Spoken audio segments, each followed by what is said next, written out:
Hello friend, আমি বিজয়। আমি Kalyani ঘোষপেটে food cart run করি, যেখানে পাওয়া যায় বিভিন্ন ধরনের combo, fried rice, chilli chicken. আজকে একটা তোমার জিনিস দেখো, এখানে প্রায় 100 গ্রাম বোনলেস চিকেন আছে।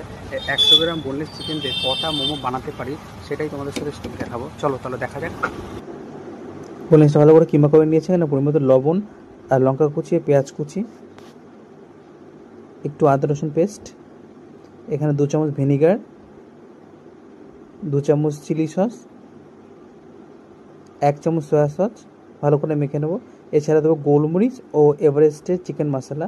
এখানে একটা জিনিস মিস্টেক আছে, এখানে ধনেপাতা কুচিটা দেওয়া দরকার ছিল, তোমরা ধনেপাতা কুচিটা অ্যাড করে নেবে, আরও টেস্টটা ভালো লাগবে। এখানে ময়দা ভালো করে মাখিয়ে ছোটো ছোটো লিচি কেটে নিয়েছি, আর ছোটো ছোটো করে বেলে নেব যেন একটু পুরটা ভালো করেই করতে পারি। এখানে 10টার মতো আমি লিচি কেটেছি। এখানে জানি না কটা মোমো, আন্দাজে 10টার মতো লিচি কেটে নিয়েছিলাম। এখন ভালো করে পুর দিয়ে, যেহেতু মোমো প্রফেশনালি দোকানে করা হয় না, এই প্রথমবারই দোকানে এই মোমোটা করছি, এই জন্য শেপটা অতটাও ভালো হয়নি, তাও চেষ্টা করেছি। 1টা 2টো 3টে 4টে 5টা 6টা 7টা 8টা, হ্যাঁ বন্ধুরা, 100 গ্রাম চিকেন দিয়ে 8টাই করতে পেরেছি আমি।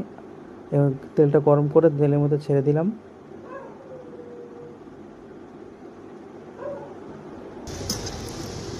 একটু কড়া করে ভেজে নেব। কড়া করে ভাজলে কিন্তু ভেতরে পুরটা ভালো করে সেদ্ধ হবে, বা খেতেও খুব টেস্টি লাগবে। আর সত্যি মোমোটা খেতে খুবই টেস্টি হয়েছিল। আর তোমাদের দেখাবো এটা ভেতরটা কেমন সেদ্ধ হলো বা কেমন ভাজা হয়েছে।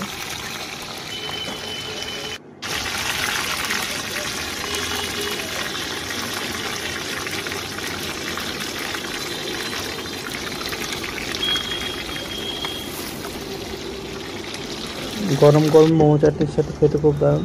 এই দেখো, এখন ভেতরটা পুরো একদম সেদ্ধ, সুন্দর কুক হয়ে গেছে, ওয়েল কুক। আর খেতে সত্যি খুব ভালো হয়েছিল। তোমরা বাড়িতে ট্রাই করতে পারো। এখন 10 মিনিটও লাগবে না, 10 মিনিটের মধ্যে হয়ে যাবে।